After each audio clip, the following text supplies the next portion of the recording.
Hello, I'm Mark Douglas with The Sea Within You, and this is a brief introduction into fate and free will as seen through the Hubers. I don't know about you, but I find that with astrology, I just want some concrete things to really land on.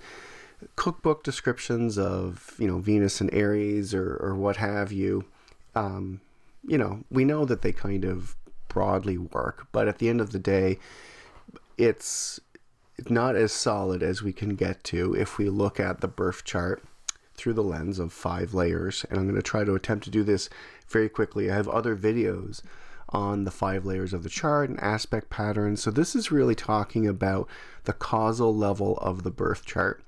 And really, long story short, is that whatever the soul wants, we're fated towards.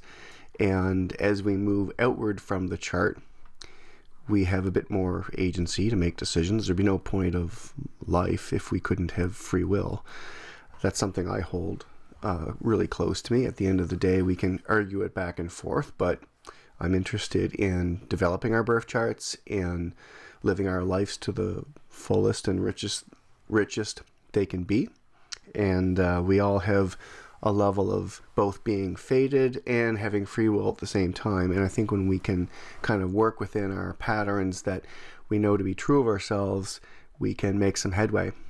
Okay, so that being said, this is a look at the birth chart and the 5 layers of it as represented through the Hubers and their extensive research. They are esotericists, they are psychologists, they set up an arcane school, and they also, in Geneva, I should say, and they worked with Roberto Assagioli, the pioneer of transpersonal psychology, psychosynthesis, transpersonal psychology.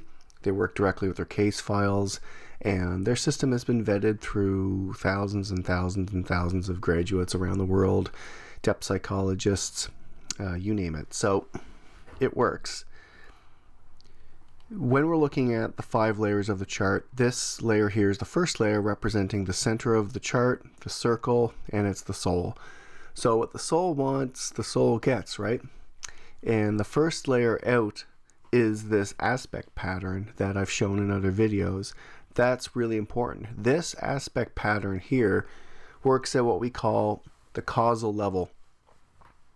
At the causal level, we largely have little control. Now we can develop that pattern and make good use of it, but an acorn never becomes an apple tree, right? So if your chart is full of red energy, doing energy, and there's no blue, that whole thing, you're going to be very driven at that very causal level. And it's best that we make friends with that pattern and find ways to create space in our life for rest, everything else.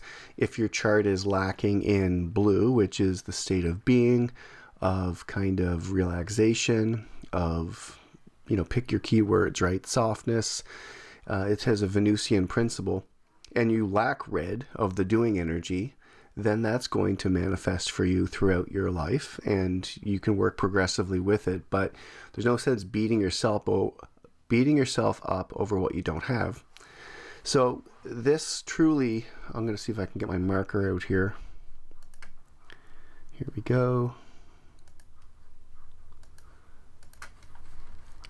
This here representing the soul. The soul emanates the first layer here in the chart at this aspect pattern. And this, because it's at that causal level, is truly what we want to learn and focus on our birth charts very heavily so that we can respect it, work with it, understand its needs before we start racing off down here into the planets and their psychological needs and how they manifest. Then, of course, we have the signs, which are kind of like putting on a costume, if you will, over top of the planets. And then lastly, the house system down here is where all this energy from what the soul wants expresses through this pattern, through the psychological drives of our planets, then puts on the overlay of the signs, and then into the real world, which is the house system.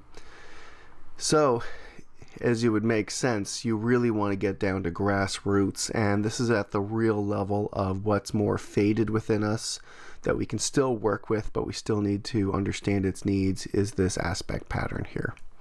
So I hope that helps. I know I have other videos that explain this a bit more in depth, and I just wanted to give my take on what we can truly rely on as a nice pattern of our lives that we can understand and become friends with and not form compromises with, which is truly the beauty of psychosynthesis, is to getting a really conscious understanding, a heartfelt embrace of our needs, because needs can't be thwarted. We really do need to honor our needs.